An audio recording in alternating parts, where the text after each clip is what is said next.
The views expressed in this blog are hosted on my own website, are strictly personal, and do not reflect the views of any organization.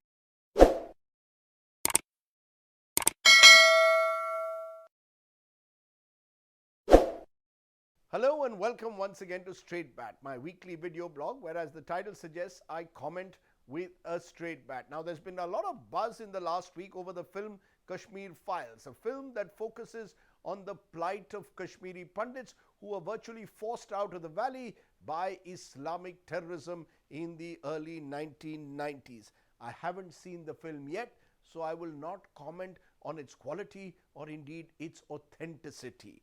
What I will comment on, though, is the politics that is swirling around the film, politics that I have chosen to headline as the Truth Files.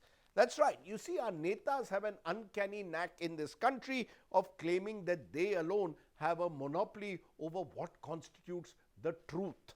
They seem to know what citizens should watch or should not watch. Take, for example, Danish Ali, a Bahujan Samaj Party MP who tells Parliament that Kashmir Files should be banned because it promotes hatred towards Muslims and will only lead to further Islamophobia. Then you've got Assam Chief Minister from the BJP, Himanta Biswa Sarma, who says he will give his employees, government employees, half a day off to go and watch the film. You've got Pramod Sawant, the Goa Chief Minister, who books tickets for the film and invites all the journalists of Goa to come and watch the film with him. Remember, numerous BJP governments in particular have already given the film tax exemption. And of course, there is our Honorable Prime Minister Narendra Modi ji, who at a BJP parliamentary party meeting tells the meeting that an entire Jamaat, nice word, Mr. Modi, has suppressed the truth of the Kashmiri Pandits and that the film must bring out now the historical truths. Frankly, I find all these approaches to a film deeply troubling, erroneous, and dare I say, hypocritical. And I'll tell you why on the straight bat. Firstly, let me say that I have a huge problem with those who call a ban on a film simply because they don't approve of its content. It doesn't fit in within their worldview. Don't like a film? Don't watch it. Why seek a ban on it? I am pretty certain that Danish Ali has not even watched Kashmir Files, but in a sense wants to ban it because it doesn't fit in with his political belief system.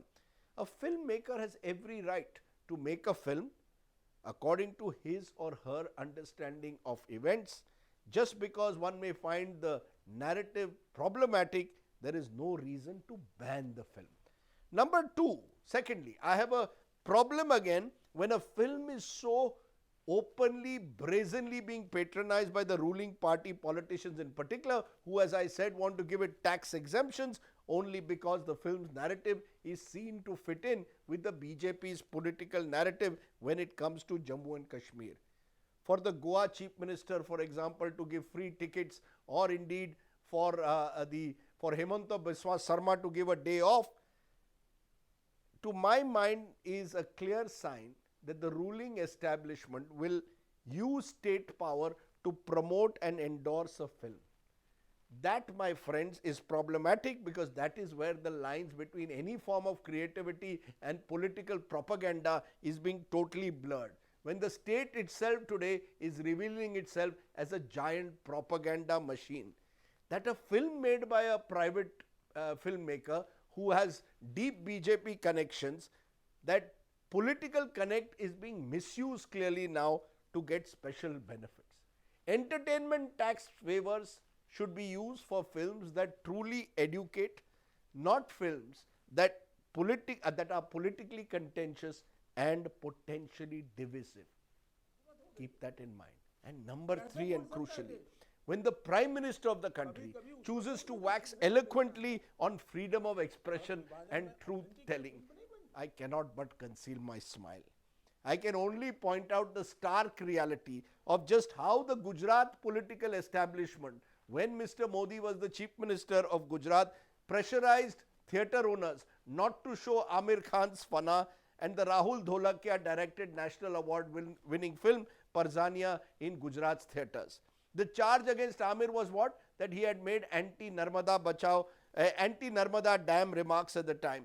As a result, Fana was not shown. Even Amir's super hit film Rang De Basanti had to be stopped and withdrawn in some Gujarat theatres after there were protests from the BJP Yuva Morcha at the time. At no stage did Mr. Modi seek to intervene at the time when he could have easily done so as this all-powerful Chief Minister of Gujarat. Clearly, to my mind, it seemed Amir's political activism had ruffled feathers. Switch now even more starkly to Parzania, the film on the 2002 Gujarat riots that tells the true story of the family of Dara and Rupa Modi, a Parsi couple whose teenage son Azhar was lost in the Gulbarg society violence that took place in 2002 riots. His body was never found. The film was made by my school friend Rahul Dolakia, and I had therefore more than a passing interest in the film, also because what had happened to the Modis was just one of the many stories that one had come across while reporting the Gujarat riots at the time, a real human tragedy. But guess what? Rahul had won the National Award for the film. He got all his censor certificates, even put out ads in the Gujarati newspapers announcing when the film was to be screened in theatres. But just days before the official release, he is summoned by the Multiplex Film Association in Gujarat. They tell him that they cannot show the film because it will hurt sentiments. Then listen to this carefully. They tell Rahul that if you want this film cleared, first go and show it to Babu Bajrangi, the Bajrang Dal leader of Ahmedabad, and get his approval. The same notorious Babu Bajrangi who is accused of being a mass murderer during the Gujarat riots, who is openly seen on a Tehelka sting tape saying he is proud of his role in the riots. Please appreciate what I am saying. Babu Bajrangi is being asked to clear a film and the Gujarat government is silent. When I later made inquiries, I was told that the theatre owners were given explicit instructions by the Gujarat government that this film could not be shown in Gujarat theatres. So I asked today, is freedom of expression and truth telling so selective? A Parzania cannot be shown in Gujarat because it will hurt sentiments. But a Kashmir Files will be openly endorsed and patronized by the same political leadership because it suits your political agenda, has the right messaging. This is how hypocritical our politicians are, my friends. Are our netas suggesting that the plight of the victims of Gujarat does not matter or must be hidden, while the Kashmiri Pandit must be showcased? I am not engaging here in whataboutery. I am only pointing out how our netas misuse their political authority to push their narrow political agendas. I would respect the Prime Minister's endorsement of Kashmir Files if only he had also chosen to stand by films like Parzania. The cinematic license of a Rahul Dolakia can be no different to that of a Vivek Agnihotri. It is only, my friends, when our leaders or any one of us is ready to face the mirror, good, bad and ugly, that you can lecture society on freedom of expression. Else, you are part of the problem, not the solution. Just one final point. One of the myths that has been spread in the last week is that the tragedy of the Kashmiri Pandits has never been highlighted in this country. I beg to differ. I spent a week myself in a refugee camp near Jammu in the mid-1990s to do a special program for NDTV at the time. I was struck at the time by just how a proud people had been reduced to refugees in the country, had been dislocated.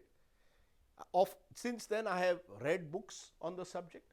I have seen films that have been made with great sensitivity. I know political formations have come up, particularly in Jammu, to highlight the cause of the Kashmiri Pandits. You can argue that the Pandit cause deserves much greater attention than it has got so far, but then so does the trauma of scores of Kashmiri Muslims who have also suffered in this cycle of violence.